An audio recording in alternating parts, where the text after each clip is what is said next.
Salam dostlar, bildiğiniz kimi Araz Naxçıvan Konferans Liqasında Yunanistan Aris klubu ilə düşüb. Həmin Aris ki Yunanistan çempionatında 5-ci yer tutub. Panathinaikos'tan, PAOK'tan, AEK'ten daha sonra Olympiakos'tan sonra 5-ci yer tutub. Daha çox müdafiəsində etibarlı komandadır. Çox yəni kompakt oynayan, müdafiədə sıx oynayan bir komandadır. Hücumunda problemlər var. Hücum qurmağında, əks hücumlarda bel bağlayır, amma hücumun mərkəzində çox böyük yəni problemlər var. Çox top vuran komanda deyil, amma çox top buraxan komanda da deyil. Ən çox çempionata heçələrlə yadda qalıb, amma yenə də demək istəyirəm ki, Araz Naxçıvan mütləq surətdə birinci plandan oynamalıdır. Əks hücumlara bel bağlamamalıdır.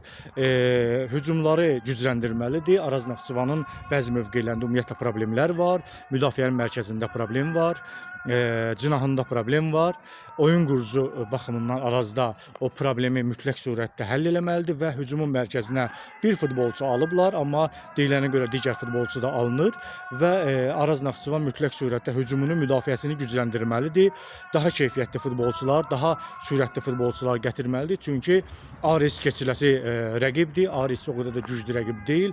Aris daha çox müdafiəsində etibarlı oynayan bir rəqibdir. Belə bir rəqibə qarşı hücum futbolu oynasa Araz Naxçıvan, hücumunu gücləndirsə Araz Naxçıvan mütləq surətdə növbəti mərhələyə keçəcək. Mən ümid edirəm ki, Elmar Baxşiyev mütləq surətdə ilkə imza atacaq. Artıq deyək şeytanın qıçını sındıracaq. İlk olaraq Araz Naxçıvanla növbəti mərhələyə çıxacaq. Çünki gözəl bir şansı var. Həqiqətən də Aris bundan şansdan istifadə etməlidir. Hücumu mütləq surətdə gücləndirməlidir. Nəinki çempionata, yəni konferans liqasında da irəli getməyə şansı var. Bu şansdan mütləq surətdə istifadə etməlidir.